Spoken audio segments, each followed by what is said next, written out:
Let's look now at why ITIL says it's successful. And this is based on three things.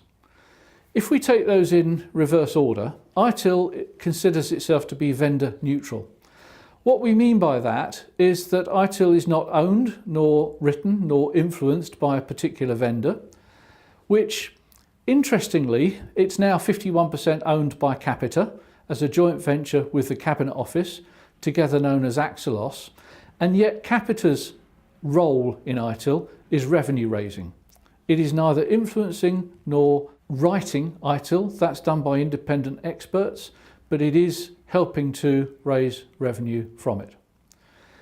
ITIL considers itself to be best practice. A word of caution on that phrase, best practice. Best means it's best of all the potential practices.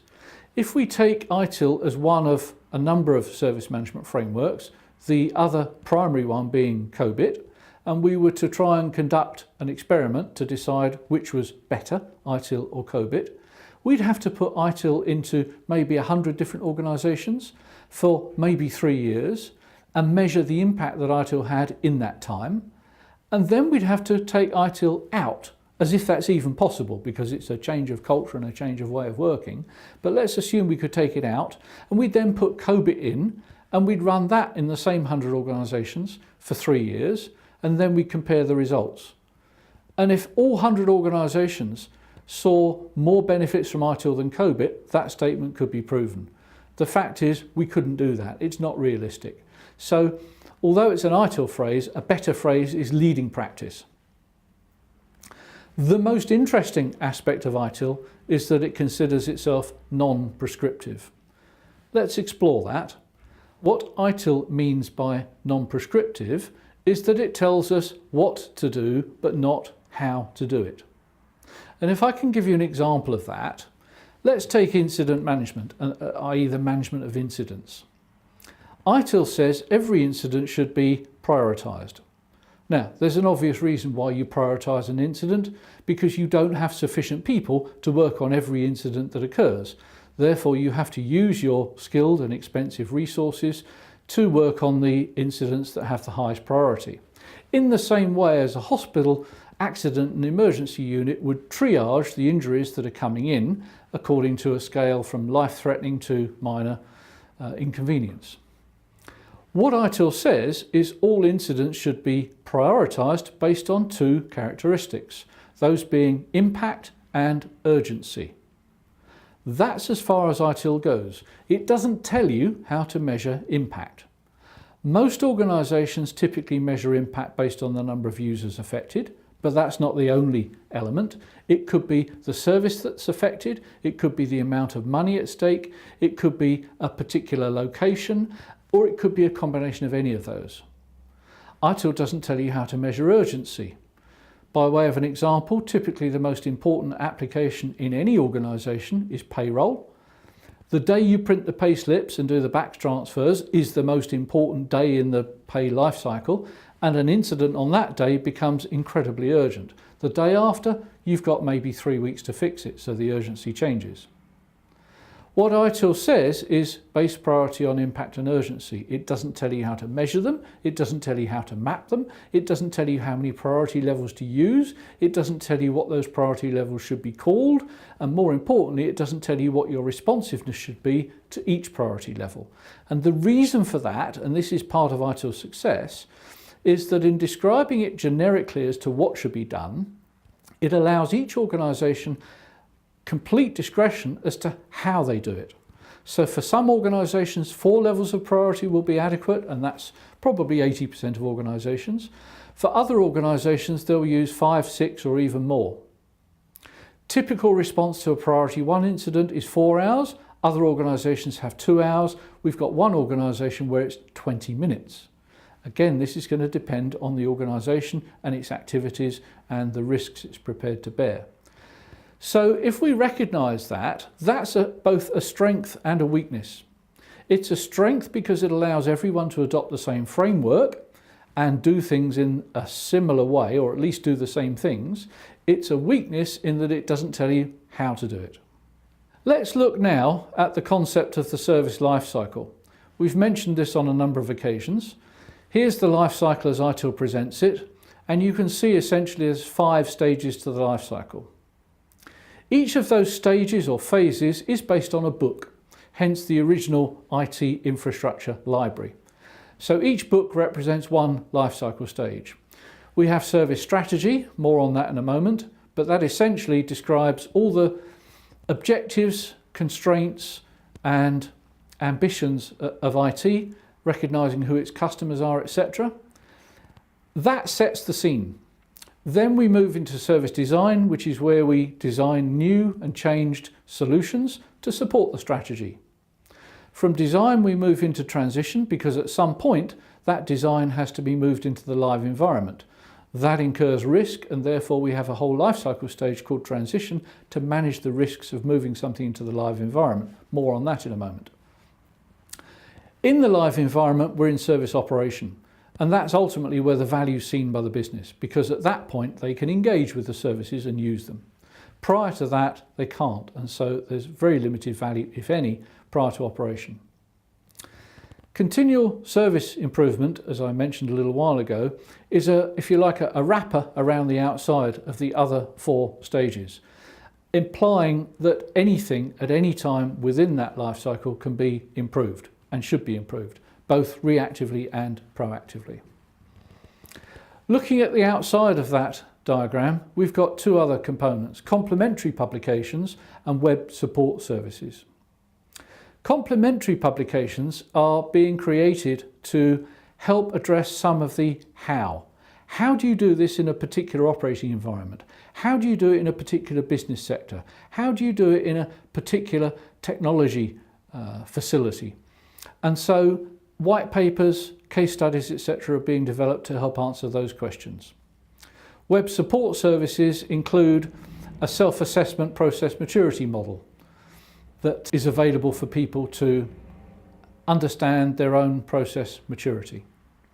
So that's, if you like, the big picture of ITIL based on the 5 books in a cyclical structure that has a natural sequence that a service follows, from concept to design to transition to operation, ultimately to retirement via improvement. Let's look now in a little bit more detail at each of these life cycle stages. As we mentioned, service strategy is all about understanding our approach to the delivery of services in terms of who are our customers and what are we going to offer them. This is true in any business. The first consideration is what service or product are we going to provide. The second consideration is who are our customers, who's going to buy that, who's going to take it from us. And the third consideration is how do we differentiate what we offer from the competition. Now, you might think in an internal service provider world, those questions don't apply. The customer implicitly is the rest of the organisation. Well, that may be true, but if we take the universities, for instance, while they have a very firmly established internal IT operation, that IT operation is supporting not just internal stakeholders, but external stakeholders. In the sense, for instance, that organisations, external organisations, will commission universities to carry out research and undertake studies into various things that are also being supported. And another example would be the airports. A number of the UK airports have a single IT provider that's providing service not just for the airport staff, but also all the concessions and facilities within the airport, like the coffee shops and the restaurants, as well as the exchange facilities. You might think, why do we need to differentiate our services from the competition? What's the competition in an internal service provider? Well, again, as we touched on earlier, there's always the risk that the organisation might decide to outsource its IT. So we have implied competition, if not actual competition. Another aspect to strategy is understanding how we can turn our service management itself into a strategic asset, i.e. the ITIL framework and our focus on the management of services is a strategic asset. Other components of service strategy include the management of risk and governance as a way of helping to ensure that things happen in a consistent, risk-free way. So in summary, everything we're doing in service strategy is setting the scene, defining the parameters, defining the constraints that apply in order to understand what services we need to deliver, how to build those services, and how we can measure their impact. That takes us on to service design. The words are fairly obvious, it's plain English, we're designing services. But the reason the text there is in red is because this isn't just new things. Major changes should also go back through a design stage. The whole point of this is to ensure that we meet the requirements and prevent things going wrong. And therefore any change to a live service has the potential to destabilise it or disrupt it. So that activity needs to be properly designed and managed and ultimately transitioned. So it's not just applications, it's not just new things, it's new and changed services and solutions. And the key focus for this is to ensure that what we deliver is fit for purpose and meets the requirements that were specified of it by the commissioning entity, typically the business. Let's move now on to service transition. And this might encompass more than many people think. Yes, we've got to get what we've designed from the test or development environment into the live environment. But there's a host of other things that transition manages, and I want to take you through those. In the past, transition was almost non-existent. I've been working in IT since the 1970s, and transition was something that would typically occur over the weekend once the design teams had announced on Friday afternoon that the design was ready to go live on Monday, much to the amazement of the infrastructure teams who then had to make it work. So rather than just being a weekend last-minute activity, transition itself is now an entire lifecycle stage, and I'd like to take this opportunity to sketch that out for you in a little bit more detail. The primary activity in transition is moving from development to live. It's not the only one, as we'll see in a moment, but let's explore that. So above the line we've got the development environment. Below the line, the live environment. What we're doing is designing a solution. That solution is being built from a specification. And at some point we're going to move that solution into the live environment, where of course there are existing solutions. And so what we need to do in transition is to manage the risks associated with moving that, of which there are a number. The first risk is that that solution may not work. And in order to validate that it will work, we essentially require to test it. When we've conducted our tests and minimised our errors, we will then consider the service ready to go live. But one of the outputs from the test activities that's going to be migrated as well into the live environment is the known error database. This is a database of known errors and the workarounds associated with them that we've discovered that we can pass across to the support teams when we go live, because frankly no solution goes live without some known errors. The next risk that we're trying to mitigate against is that when that solution goes into the live environment, it could impact the services that are already working. So part of transition's challenge is to make sure that when that moves there, it doesn't do that it integrates with those solutions and interfaces with them as required. The next risk we have to manage is that the solution may not meet the specification. One thing you can guarantee over time is that specification will change, and that solution will have to change to reflect that specification. So nearer the time, we have to validate that the solution that we've designed is now fit for the changed specification. Other aspects that we have to manage in transition include, it's not just moving the solution live, we don't just throw it over the fence. We have to make sure that the people who are going to use it know how to use it and what it's going to deliver and what benefits it provides. Similarly, we have to ensure the people who are going to support it, our IT colleagues in operations, know how to support it. So part of that is transitioning the known error database with the known errors and workarounds. Part of it is creating release notes. and the release notes describe what's changed and how to take advantage of it for the users and how to support it from the support team's perspective. So that's transitioned as well. Another aspect is if there's third-party solutions built into this or third-party applications, there's going to be some licenses that have to be created and managed, and that's part of transition's job as well. And finally, I mentioned that moving from the development to the live environment is only one aspect of transition. There's two others, because transition is moving from one environment to another. And the other two aspects that are covered by transition is, should we want to retire a service, that should be formally planned and transitioned. Equally, should we wish to move a service from one managed service provider to another, that is a form of transition as well. So in total, you can see that what transition's role is in the service lifecycle is probably a lot more than you might have thought it was, and certainly more that can reasonably be expected to be done in a weekend if it's going to work.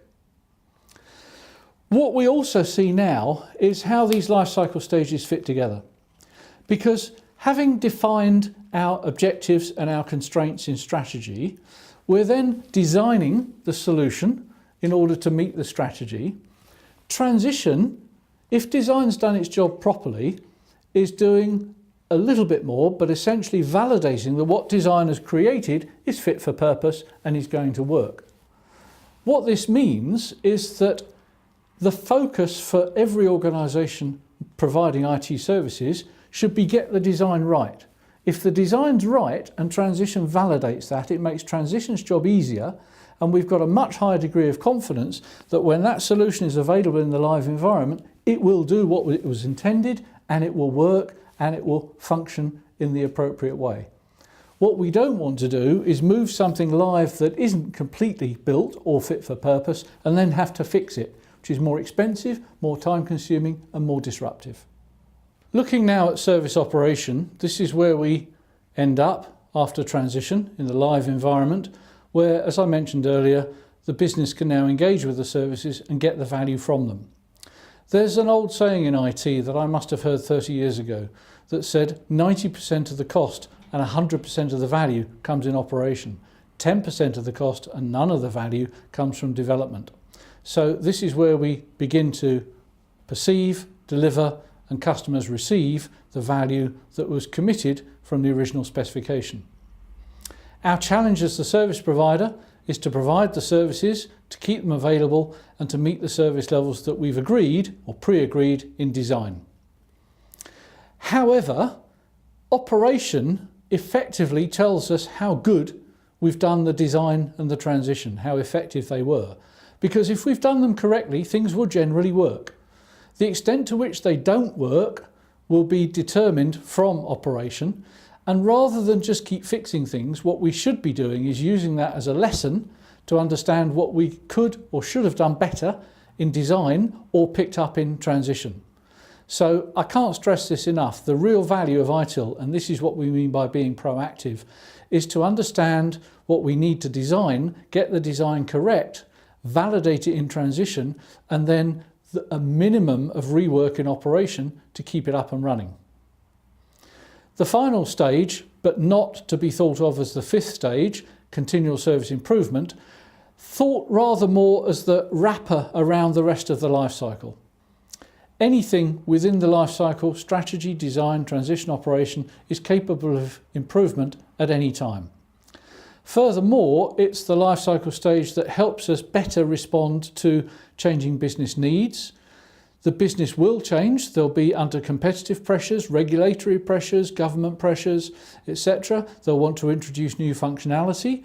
That means potentially we need to respond to that and deliver those functional changes, etc., in a reasonable time frame at reasonable cost. Continual service improvement helps us align what we're doing with what the business needs from us as that changes over time.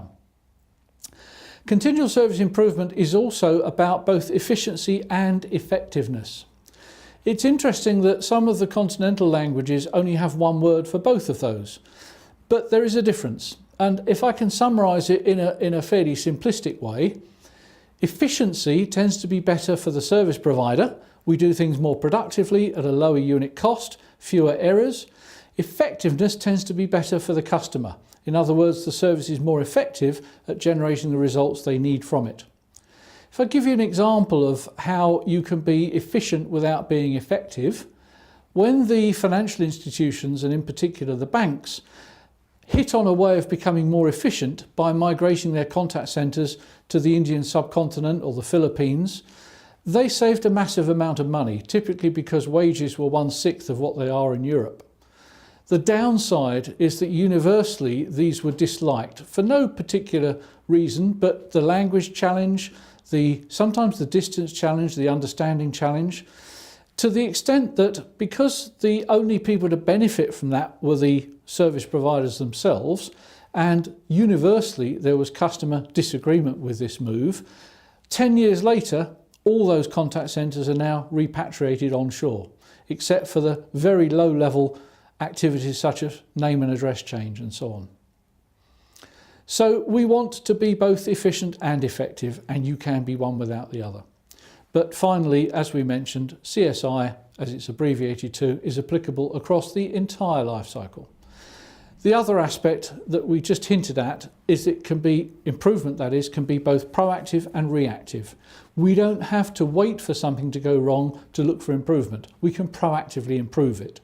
And this goes back to what I said earlier. Our second obligation as an IT service provider is to help our users make more effective use of our services by, for instance, promoting alternative technologies or alternative ways of doing things.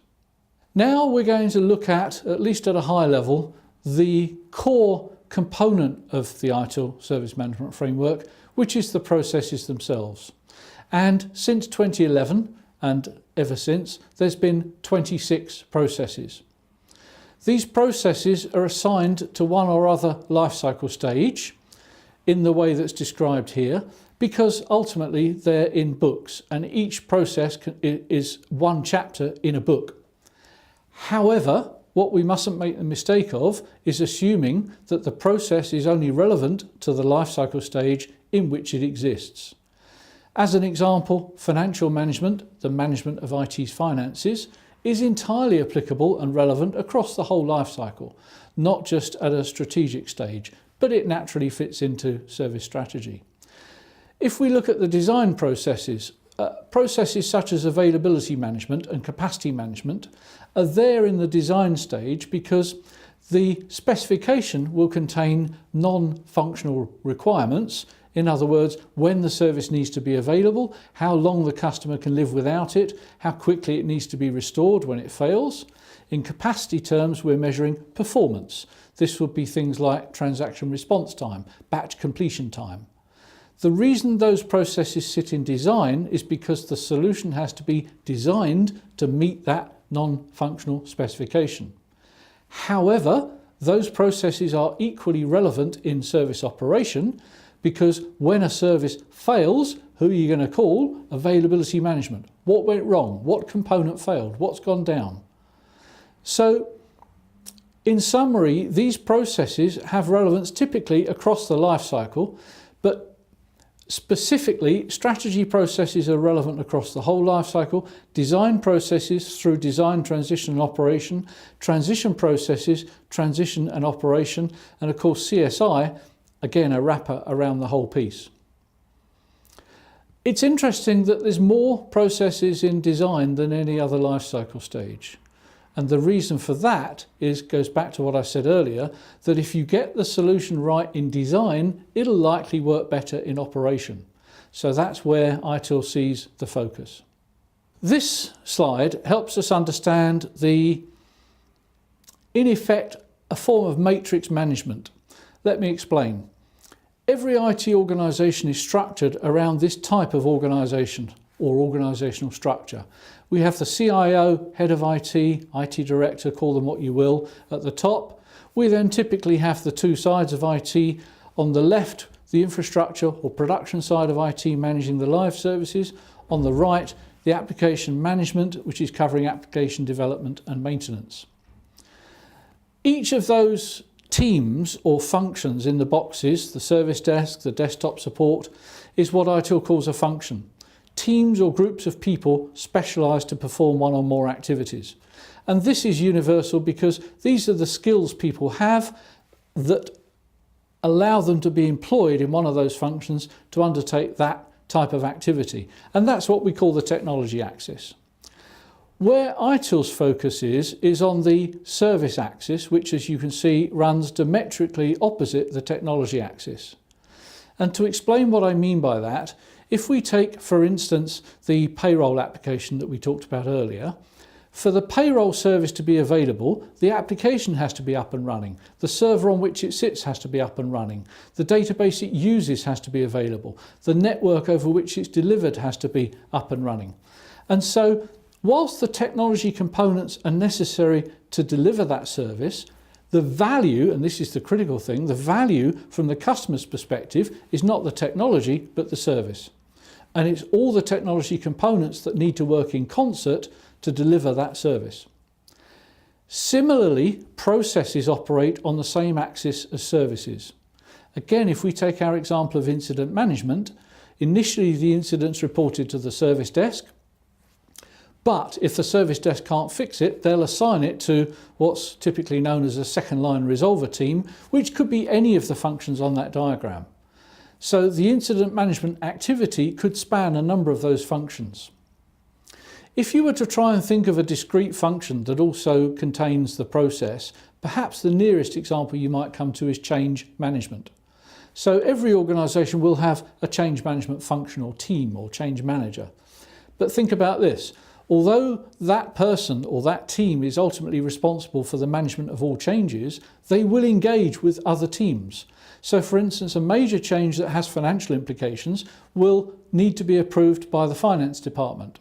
A major change that has a large number of people needed to introduce it or is going to commit people to managing that change might involve the HR function. There might be specialist technology expertise needed for which we need approvers from the other technology teams that are not part of the change team. So even in that example, the process is not entirely self-contained within a single function. And it's this ability to recognise and manage processes across the technology axis that a number of organisations find challenging. But hopefully this diagram explains that, as I say, in effect, matrix management approach that's needed to make processes work. I'll come back to this diagram later. This is arguably the most important diagram that I can use to describe or provide an ITIL overview. It's referred, as you can see, to in ITIL as the generic process model, and it comprises three layers or elements. At the lower level, we've got the building blocks of every process, the resources and capabilities, typically known as the process enablers. We mentioned capabilities earlier. They're the management, organisation, processes, knowledge and people that we need to organise to be able to provide a service. The resources are represented by the money, the hardware, the software, the information, and again people. People are both a resource and a capability.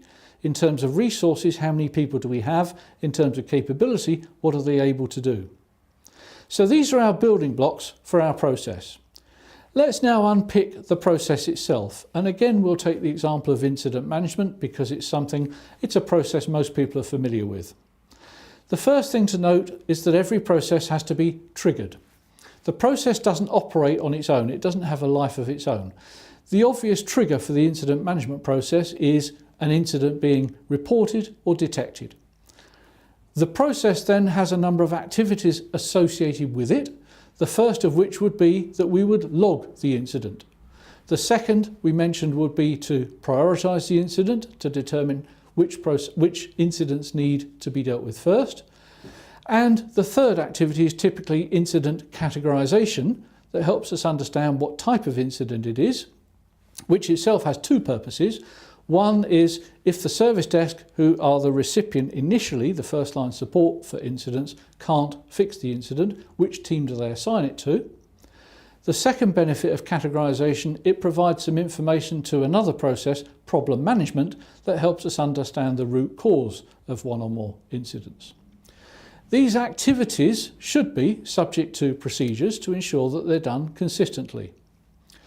Part of the process should be that we measure the activities that are going on so that we can validate what's being done and look for improvement. We have roles associated with the process, so we talk about the service desk analyst who handles the call, we talk about the second line resolver group and the individual within that group who's assigned the incident and perhaps third parties. And then the other thing on the left hand side is we have process inputs. And for incident management, those inputs would start with the conversation with the user as to what caused the incident, or what the symptoms were at least, when it was first noticed, how many people it affected, what it affected. But other inputs could be other incident records, might give an indication of similar circumstances. Other inputs will be the known error database if we've seen this before. Another input might be the knowledge base or the training that the agents have. And what comes out the back of this process?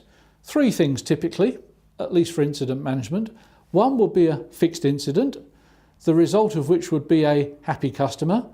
But the third thing we've gained is some learning. In managing and fixing that incident, we've gained some understanding which we should trap in some ways so that we can reuse next time. The fascinating thing about this diagram is what I've just described doesn't in any way cover ITIL. What I've described is the process of managing an incident which every organisation will go through, no matter how they do it, no matter what framework they use, because you've got to. What makes this activity ITIL is by putting it under control, the top box. And the three key elements that provide control of a process are the process owner, who is accountable for the process wherever it happens, the process policy that describes the particular organisation's policy for managing that process, and the objectives that are defined as part of the policy. So if we take that to the next step, what would an incident management policy look like, and why should we have one? The first thing the policy would say is, in our organisation, when you have an IT incident, you phone the service desk. Now, you might be thinking, but that's what they do. That's why we have a service desk. It's on their phones to call the service desk when they have an incident. But let me tell you that in my experience of studying over 250 service desks, typically 40% of the user base never calls the service desk. What they do instead is phone a friend. They might Google it or look up a YouTube video. They might try and fix it themselves. We've all put wireless networks in at home, so we all think we know a little bit about IT. They might live with it, and typically what they'll do first off is turn it off and turn it on again, because that often works. What they won't do is phone the service desk. They might even phone a second line support person direct. So the policy is phone the service desk. The policy is the service desk will log it, prioritise it and categorise it in the following way. Remember, ITIL tells you to do those things, not how to do them. So your policy is your way of defining and showing and managing people's expectations about how that's going to be done.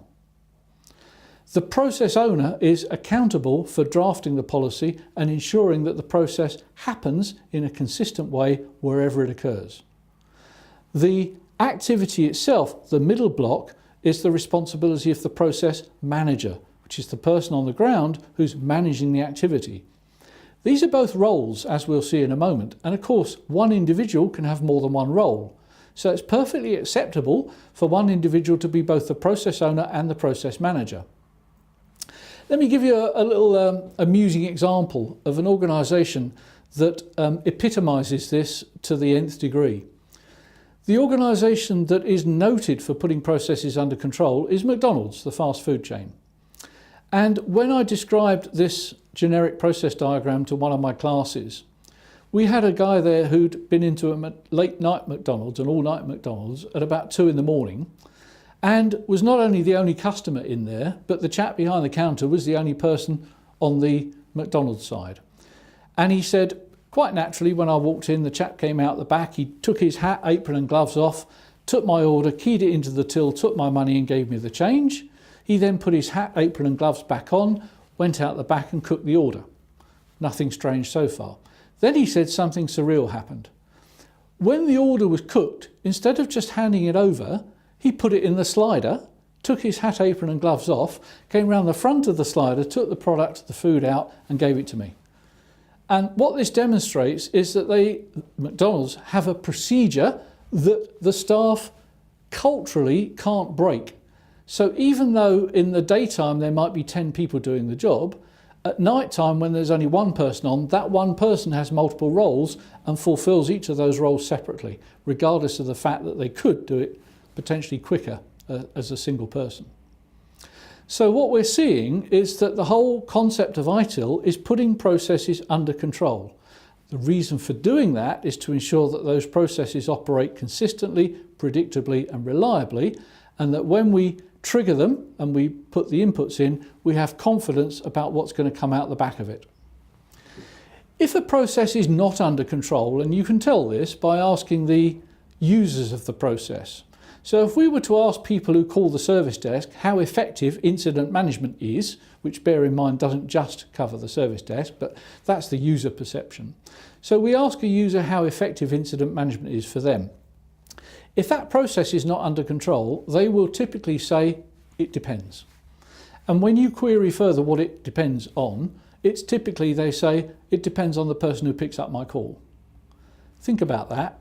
You really don't want the service to depend on who picks up your call. That's like going into a restaurant and ordering your favourite dish, maybe lasagna or something more exotic, and what comes out on your plate depends on which chef's on or which waiter serves it. That shouldn't be the case, should it? You've got an expectation of what you're going to get that should be delivered irrespective of who's preparing it and serving it. And that's what putting a process under control means.